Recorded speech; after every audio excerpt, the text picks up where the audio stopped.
अस्सलाम वालेकुम। आज की वीडियो में हम आपको बताएंगे इस्लामिक नामों के माना। सबसे पहला नाम है मैमूना। इसका माना है मुबारक, कामयाब। दूसरा नाम है सिदरा। इसका माना है जन्नत का दरख्त। और तीसरा नाम है अनम। इसका माना है अल्लाह ताला की रहमत। चौथा नाम है साइमा, रोज़ेदार। पांचवा नाम है हमारा निम्रा। इसका माना है पाक, साफ पानी।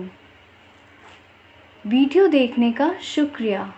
अपने नाम की माना जानने के लिए अपना नाम हमें कमेंट्स करें और चैनल को सब्सक्राइब करके बेल को दबाएं।